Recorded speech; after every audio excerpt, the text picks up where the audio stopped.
Hello and welcome to Talk Time. My guest today is Mr. Prateek Hajela, a very senior IAS officer who is now the state coordinator of the NRC. An IIT Delhi product, he's an electronics engineer by training. He's currently overseeing the mega exercise in the state for the last 5 years. Mr. Prateek Hajela, welcome to Talk Time. You see, Prateek, since 2013, you have been heading the NRC. Yes. You have been appointed the state coordinator way back in 2013. It is 5 years now. Now, is it correct to say, or will it be correct to say that this is the only state in the country where such a mega exercise has been carried out after independence? Yes, it will be absolutely correct to say that an exercise to determine citizenship eligibility of all the residents in the state is being carried out for the first time anywhere in the country, and that's Assam. Absolutely. Now, people would be interested to know as to, how many people are engaged in this exercise. It's much more than a regular census exercise which we see every 10 years. So what is the scale of people? What is the number people would like to know? You see, there are a few decisions which only government officials can take. That is about the citizenship eligibility, or whether the document is correct or not, authentic or not. So there are certain decisions which can be taken only by government officials. Right. So there are about 2,500 government officials who are doing a very crucial role of arriving at that decision making. Okay. Apart from that, there are 5,000 additional government officers who have been involved in various kinds of hearings, and they have been sitting there almost as judges. Mm-hmm. Apart from that, there are a very large number of government officers and other staff who have been supporting these, and that way, if you calculate, it will be around 45,000 government officials who are working for this almost on a direct basis. There would be a few thousands more who would be working on an indirect basis. Indirect basis, I'll explain, is that, for example, when a document goes for verification to a Joint Director Health Office, then thereafter they send it to the respective hospital from where that certificate was issued. So they also get involved. They would be obviously be working for their normal hospital duties also, but then they would also give us results whether the document is authentic or not, that birth certificate. So indirectly also a large number of officers are involved, but directly I will say 45,000 government officials. Apart from that, we have 1,200 contractual officers, official personnel whom we have recruited directly for NRC, and then we have 10,000 personnel whom we have taken through outsourcing mechanism, who primarily do our works like data entry operations, call center operations. So those are the kind of works that are handled. Prateek, this is about 55,000 plus people engaged in this whole exercise. Yes. And as we have already said, you were appointed the state coordinator in 2013. Yes. So technically, we can say this process actually kicked off in 2013 itself. Yes, the process actually got kicked off in 2013 itself, though before that there was a pilot that was conducted in 2010 in 2 circles, but somehow it got reported just about a month after its start. And thereafter there were discussions which are going on, but actually the entire thing started, I will say, in September 2013 when I was appointed the state coordinator. Thereafter I started working on the mechanism, how it will work. I was all alone for around 5 months when I was doing research. For 5 months you were the only person in I was the whole whole NRC setup. Yes, at that point of time I was visualizing and I was thinking how I will go about it, how I will put the structures in place of the HR, and how also about the technical systems. And that is the time when I thought of digitization of legacy data. Digitalization of the legacy data, and the family tree technique is what I conceptualized then itself. And searching mechanism, you wanted to search it on the net. Yes, because one of the reasons because of which I think the pilot had failed earlier was because the public were not able to get hold of the data about their ancestors. So I thought that that is the first important thing. Unless until I make that available to the public, I won't be able to make much headway. So legacy data digitization is something that I did, and that is something that's going to remain forever at any point of time. So it's extremely important to digitalize it, and also not just digitalize it, able to search it. That is extremely important. So these were the things we're doing in the first 5 months. Now, Mr. Hajela, the people would like to know. People would like to know how many people are involved. That has been already clear. 55,000 plus people are involved in this exercise. Now, generally, people would also like to know that what may be the cost of this entire big exercise. See, 1220 crores is what has been the budget that has been 1220 crores. 1220 crores, yeah. This is up to the final NRC. Up to the Right final now NRC. we are in the draft stage, the complete draft stage, which will be published shortly. Right. 1220 crores is the amount that will be involved totally in the exercise. Now, before we go into some of the doubts and apprehensions, I'm sure I'll be asking you a question you are going to clarify to the benefit of the people in Assam. I want to know one thing now. December last year, 31st of December, you published the first draft. Yes. Where out of the 3.29 crore applicants, 1.90 crores, 1 crore 90 lakhs people had their names. Yes. Now, this is the final draft that is likely to be published at the end of this month.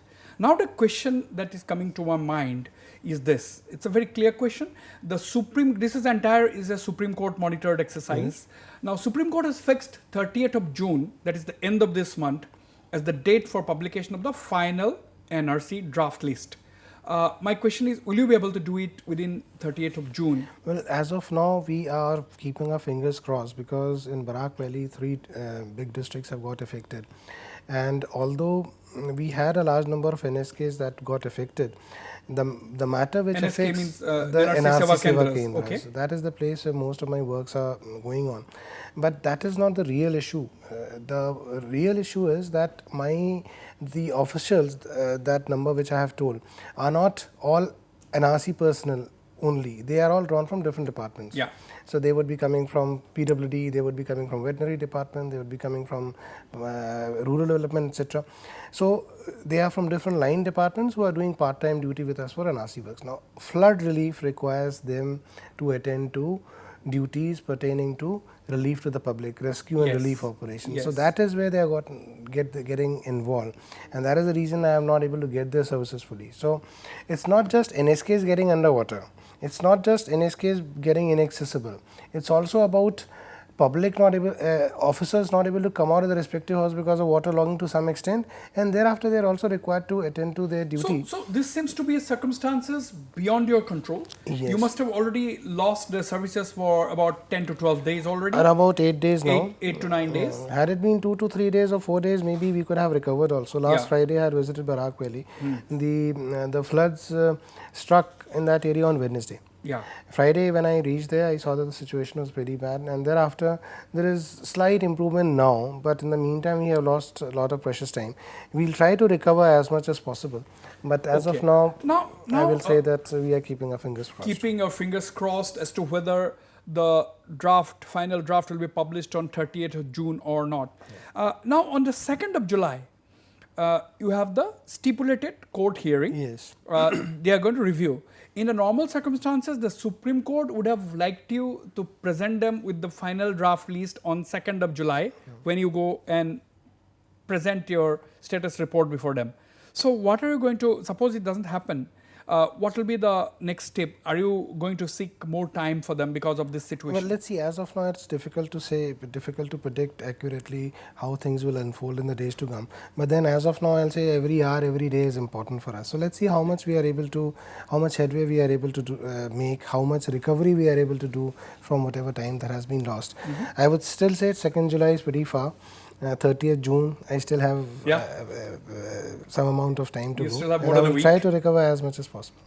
Trying to recover as much as possible to have the final draft list published on the stipulated date. But the NRC authorities, as Mr. Hajela has said, are keeping their fingers crossed because they have lost about 8 to 9 days, man days already in the worst affected 3 districts of the Barak Valley. On that note, we'll go for a short break. Stay on. We'll be right back.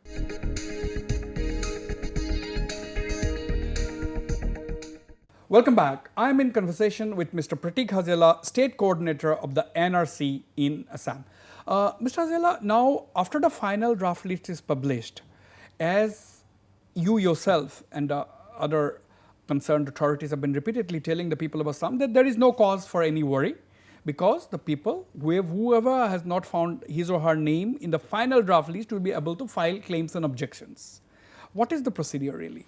Yeah, it's like this, that number one, I'll try to make a small correction here, that whatever we are coming out with, the list that we are coming out with is a draft. Yeah.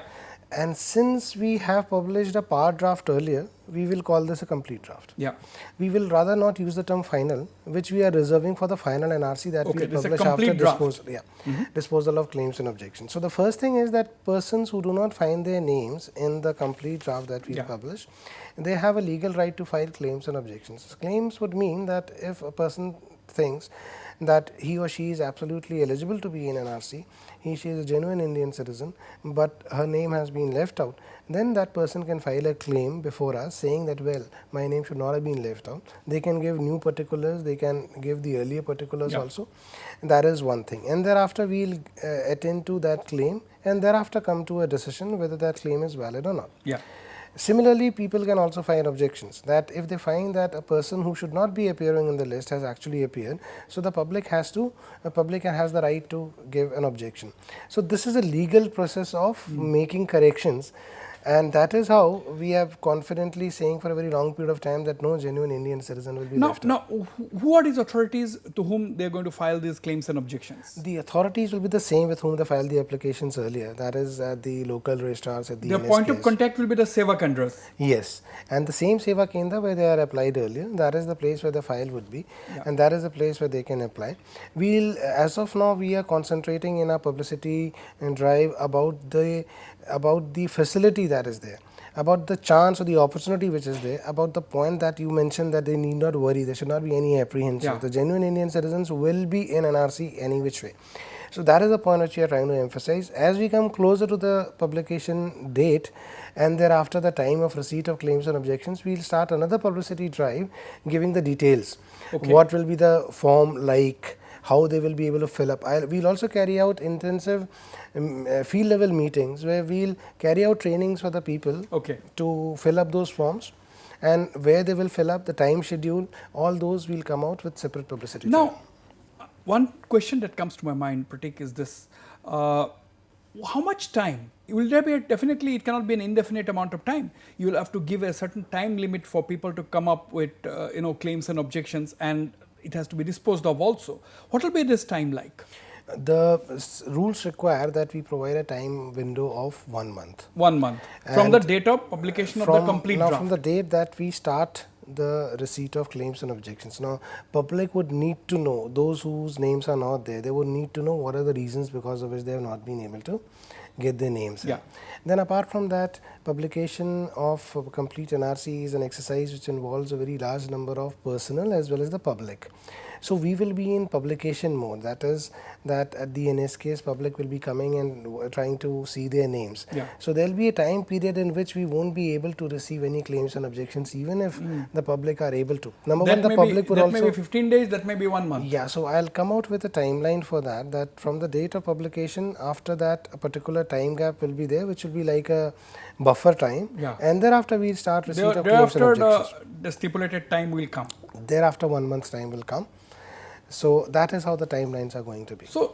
So roughly it could be around the end of August will be maybe the deadline, maybe. Yeah, roughly around say, something in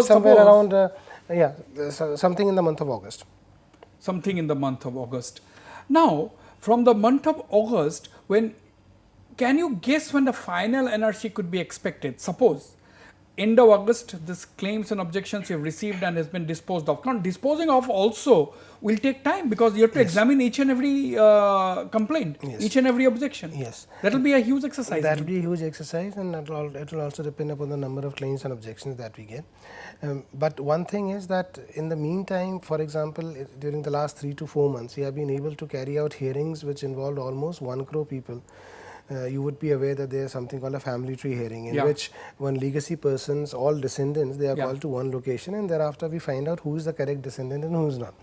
So this is a hearing, this hearing based exercise is something that we have been able to carry out in very large numbers with very large number of people attending in a limited span of time with high amount of quality. So that gives us a very high amount of confidence, because hearings will be a very important component of the claim and objection disposal thing. So we are now much more confident, having come out with a part draft and on the verge of now publishing the complete draft. Our verification is almost over now. We are carrying out the data entry activities now. So we are confident that this time the time required will be far lesser than what we did. So that's time, that's I mean, assuming that the claims and objections are received by the end of August, I mean, you'll have to take further time to dispose of. Yes. So that timeline, you would be aware that it's the Honorable Supreme Court of India who have been giving the timelines. They will have to determine the timeline. They will give the timelines which we'll follow. Of course, I'll propose something from my side that this is the kind of work and this is the magnitude and this is how I intend to dispose it of. But thereafter, I'll rather wait for the Honorable Court to announce. But ideally, I mean, just as a matter of, since you've been working on this for the last 5 years, you know the schedule, you know your strengths and weaknesses. Now, when can one expect the final NRC to be actually coming out? Do you have something in your mind? See, we all of us know, you and I know that it may be plus minus here and there, but what is in your mind? When do you think the final NRC one thing is that likely to come out? Timelines is something very sensitive, and the Honorable Supreme Court has very categorically said that is something that is totally left to them. But one thing that I can say, that will be a matter of months and not a matter of years. Yeah, matter of months. Yes. Not years. Not years. Because NRC exercise per se, we started our application receipt in somewhere around April 2015 and we ended in 31st August 2015. And thereafter we have taken almost about 3 years. So that exercise, verification exercise took 3 years, but this particular exercise, the disposal of claims and objections, would be far lesser than that. So can we say that 2018 we are going to have the final 2018 NRC? is something that we will try certainly. But I can only say that we'll try something like that. But beyond that, the actual date I will leave only to the Honorable Supreme Court. Now, is it a question that I should ask you? What is the government's plan on those who will be confirmed to be illegal migrants at the end of this exercise? See, what government stand will be something that we'll have to wait for the government to say. But one thing good that you have asked me this question. NRC exercise is being carried out under the Citizenship Act and under the citizenship rules. Yeah. So if a person doesn't find his or her name in the complete draft NRC, then of course a claim is there available for them. In spite of that, if the person doesn't find his or her name in the final NRC, the only thing that we can say is that the person has not been able to prove his or her citizenship eligibility to our satisfaction. I can't say that person is a foreigner. Even after that? Even after that, because determination of foreigner is an exercise which is left to the Foreigners Act, and there is a judicial element also involved in it, the foreigners tribunals. So this is a very important point you are making. Even if those people at the end of this whole mega exercise do not find his or her name in the final NRC, at the end of everything, final NRC is published, and some people suppose don't find his or her name in the final, and even then we cannot call them as an illegal migrant or a foreigner, because that is the job of the judicial process under the Foreigners Act. Under the Foreigners Act. So that means the normal courts will come into play. Yes. That is the reason why it's very important for us to tell the public that they need not fear, they need not have any apprehensions. There are adequate scopes, remedies available. Otherwise, the fear of being declared a foreigner or illegal migrant would become larger than life, which we would want that people should not get trapped into that. Right. That's a very important point that the state NRC coordinator, Mr. Prateek Hajela, has made. That is very, very crystal clear. At the end of the final publication, even after the final NRC is published, and if anyone doesn't find his or her name, that even those persons cannot be blatantly called a foreign national or an illegal migrant, because that decision will be taken in accordance with the Foreigners Act by the judicial system in place. On that note, we'll go for another short break. Stay on, we'll be right back.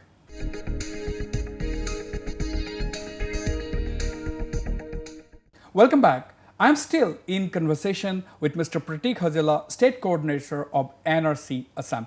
Mr. Hajela, rumor mongering and fake news on the social media today is a real big threat. Yes. My question to you is, as the State Coordinator of the NRC, are you advising the state government to clamp a ban on internet data services around the time the complete draft NRC is published, so as not to have rumor mongering? You see, it's like this, then law and order maintenance, public order maintenance is something which is the sovereign domain of the government. So they will take their decision on that. The police authorities are there, and they would be fully aware of whatever requirements would be there. From the NRC side, what we are trying to tell the people is because that the kind of figures at times that are being projected, Yeah. and that no compilation of results is still not completed, and in fact our system is designed in such a manner that the figures are going to be something very sensitive, that these would be available just before the declaration of the complete draft. So before that, anybody who gives any figures Should would not be be taken totally seriously. speculative and should not be taken seriously. Now, what about additional forces? Some reports are saying that the Assam government is asking for 150 additional paramilitary companies, and that during the first draft, which was published in December last year, the centre had provided, following the state government request, of course, 80 additional paramilitary companies. Well, you see, again, that is something That which is nothing to do with you. This is solely in the domain of the state government. So it will be better That that will if be better. they answer Now, it. will a Supreme Court nominated, representative be present in Assam during the, publication of the complete draft list, or is the Registrar General of India himself going to be present here? I think that the Registrar General of India was himself present when we published the part draft on 31st December. Yeah. I think something similar will happen when we do the complete draft also. Okay, now, I want to know one thing now. You see, the only NRC that we are talking about is the 1951 NRC. Yes. And the cutoff date, of course, is 24th March 1971, because that is the day when Bangladesh was created, and that's the day when we are taking to be the cutoff date in terms with the Assam Accord. Now, my question is, 1951 census report and 1951 NRC, was it a separate exercise? What is it? No, I'll tell you, you see, every 10 years there's a census exercise which is undertaken across the country. So in 51 it happened, in 61 it happened, in 71 it happened, it's like that. But in every census exercise what happens is that it's only the, initially the names etc. are recorded, but thereafter they are reduced to counts. So the number of males, number of females, number of Hindus, Muslims, religion-based data is also there in census. So those figures are kept and the other figures are destroyed. In 1951, the census records of which recorded the names of the persons, when the enumerators, government officials went house to house to record the names, those names were reproduced into registers and kept forever. Mr. Prateek Hajela, the technically, if we say that this will be the first actually NRC that is going to determine the nationality of whoever finds his or her name in the list. Exactly. Will be a confirmed Indian national. This is the first time that each person's eligibility is being examined from the citizenship point of view. So that from way, the citizenship point of view. So that way, the NRC that we are going to come out with is going to be the first NRC if you look at it from the point of view of citizenship. Now, another thing I would like to know: has any other state expressed their desire or expressed their interest in having an NRC exercise done? Well, a few states had approached me today. Also, one state approached me. Which are some of the states? Madhya Pradesh today approached. Earlier, there was Jharkhand also, who had evinced interest to see how the exercise is being conducted. So that is what I can say at this point of time, is that other states have recognized that there's something like this which is happening. I won't say that they have evinced interest in conducting, but they have evinced interest in knowing how it is carried out, the etc. exercise being So Madhya Pradesh and Jharkhand. What about the northeastern states? Any of the northeastern states express the desire to do so? Nothing which I am aware of directly. But maybe there would be some other fora that they may have approached. Now, as someone, you have created history actually, Prateek. You have become a pioneer nodal officer as the state coordinator who has been engaged in this kind of a exercise for the first time being carried out in the whole country. Now, I mean, in your personal opinion, I know that I'm not asking you this question as the state coordinator or as an officer of the Assam government. In your very personal capacity, do you think the entire country should have this kind of an exercise once and for all and have a basic data? You see, it's like this, that it's a very comprehensive database which takes into a lot of eligibility factors. Of course, this decision is something which is when it comes at a national level, it's something which is going to be taken by the appropriate level, by the appropriate authorities, and they, I would say, are the only ones who can take that. Yeah. But one thing that I can confidently say is that if NRC can be done in Assam, it can be done in any other part of the country. But should it be done? But will it be good? Is it necessary? well, that is something, that is a decision that the concerned authority. No, that's true. That's understood. But will it be a good idea for every state to have one? Well, if they do it, it's very much possible to do it, and that is what I can say. Because this issue, let's take only the case of Bangladesh, because that is the state, that is the country of great concern and interest as far as this whole exercise is concerned, because we share huge porous borders with that country, and we feel that there's the perception is that a large number of people who had entered illegally are here. Therefore, this exercise is going to determine them, who they are, and thereafter they have to be deported or whatever. Now, my question is, when can that decision be taken? It is again a difficult issue to say, because again the Foreigners Act may come into play later on. Yeah. So the process has not really ended with this. It's not going to end with this. Yeah, and one important thing that I would like to add here is that this was the first time that a correct and accurate figure will come, because so far whatever figures that have been doing rounds are all speculative in nature. There was no basis on which one could have come to a figure which is close to the real one, because such an exercise was never conducted. If you have to make a policy, you need to know what the quantum of the subject is.